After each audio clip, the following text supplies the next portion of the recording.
Hi guys, welcome to MinistryOfSuperbike.com. My name is Nicholas. Okay, what I have here is the latest Kawasaki ZX-10R 2016. So from outside, first look, you see there's not much of changes. They said the chassis might be the same, things might be the same, but wrong. They are totally wrong. Now the most obvious change that they have on the outlook is the front fairing.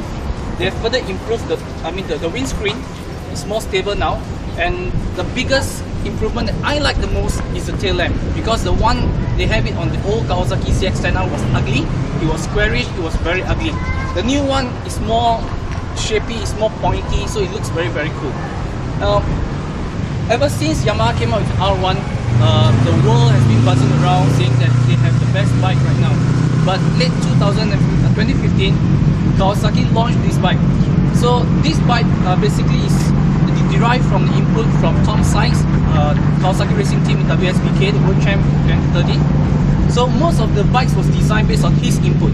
So this is the closest thing you can get to a race bike. Now, the biggest change internally was this. The price tag comes with a lot of goodies, Kawasaki state-of-the-art electronics.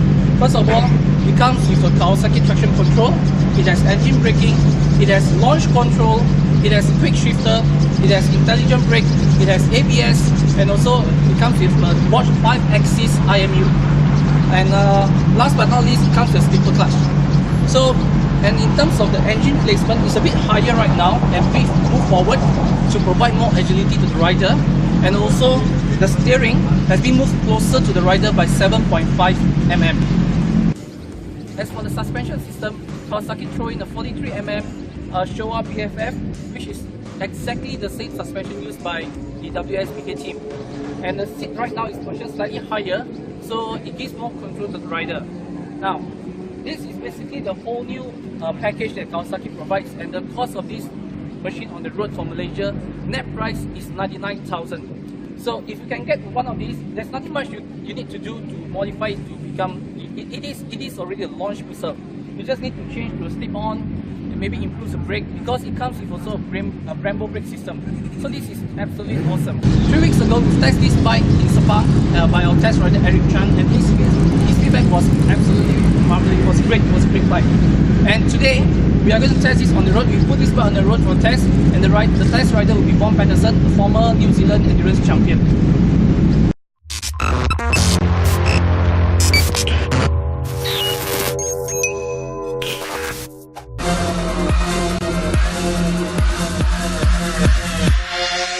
Go!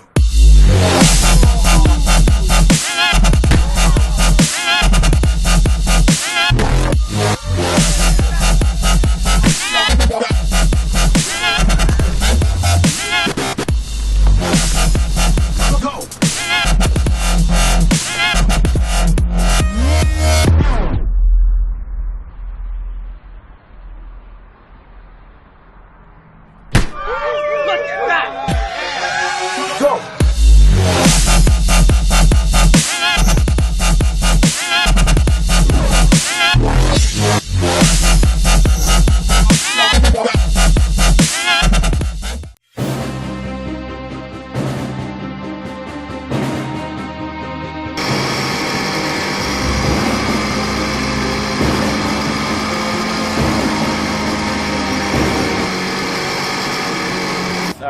I'm lucky enough today to have test ridden the latest ZX-10R, the 2016 model, and I've been comparing it to my Kawasaki ZX-10 2011.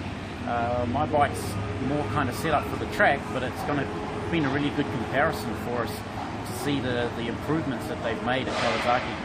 I really like the new bike. I mean, it's so close to being track ready as it is. It's got better front end feel than the older bike. It's got a much stronger top end than the older bike. Even though my bike has been tuned for the racetrack, the top end of the new bike is actually stronger. Mid-range is a little bit weak, but that's kind of expected with the new Euro 4 emissions that the ZX-10R has had to come out with. So mid-range is a bit weak, but you know, all you need to do is slip on a full system and you're going to get all that full power right through the mid-range. I'm not overly happy with the brakes on the new bike, but I think that's really the brake pads that they're using. I'm not sure what they are using, but it's got the Brembo front end, but the brake pads seem to lack a lot of feel of the initial bite. My bike, when you hit the brakes, it's got very strong bite, very strong braking, but the new bike is very weak just at the initial bite of the pads. So I think it's really just a matter of changing the brake pads. It's got the nice new OEM quick shifter on it. It's a soft action quick shifter, I would call it, so you do tend to get a little bit of loss of drive as you change through the power, but for the road, fantastic. On the track, I wouldn't want to use it. You'd actually be quicker doing your own blip quick change than using their quick shifter. So it's not really a weakness, it's just something that if you were going to use it on the track and race it and competitively, I'd want to change that. Suspension is a little bit softer than my bike, but again, it's set up for the road. I haven't played around with the suspension at all today, but it's got a very nice feel, very nice road feel. Again, on the track, you just want to harden that up a little bit. But overall, fantastic bike. Huge improvement over the old model in the way that it feels at the front end, the handling. It's very flickable. Seriously feels like a 600cc bike. Like I said, mid-range, a little bit weak, but once you hit 8,000 RPM, all hell breaks loose. You just can't stop smiling. Can't hear a thing because the pipe is so quiet. Again, it's meeting Euro 4 emissions and sound regulations, so almost sounds like an electric bike. There's very little sound at all, but you put a full system on that and it's going to scream. You're going to love it. Fantastic bike. Really, really impressed. Right, so there are a few cosmetic changes with the new bike as well, so we'll have a bit of a closer look, eh?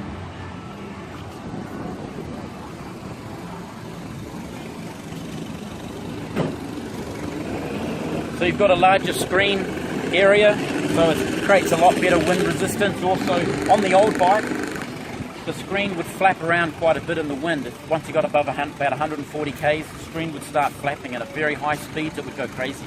But now they've changed that look and the dimension, so it's a lot more stable, and you get a lot better wind protection on the body. So again, great for the road, of course, great for the track.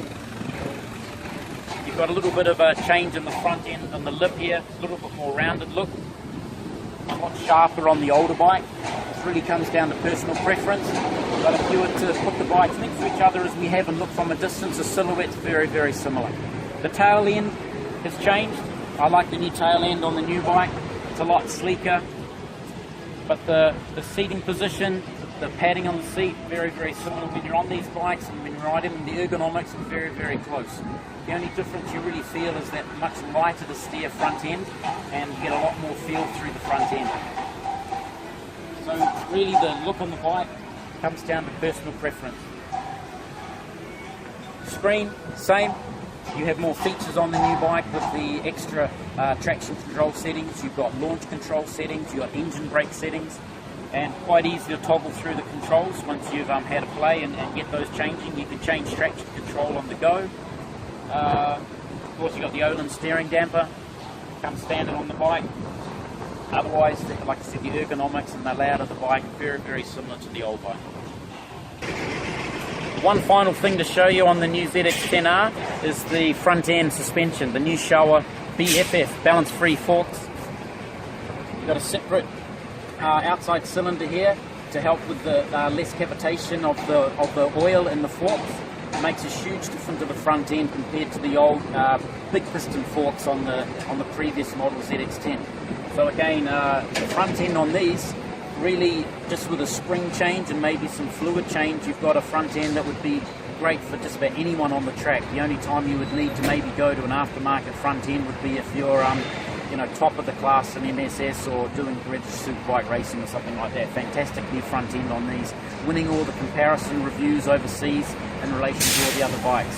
Fantastic.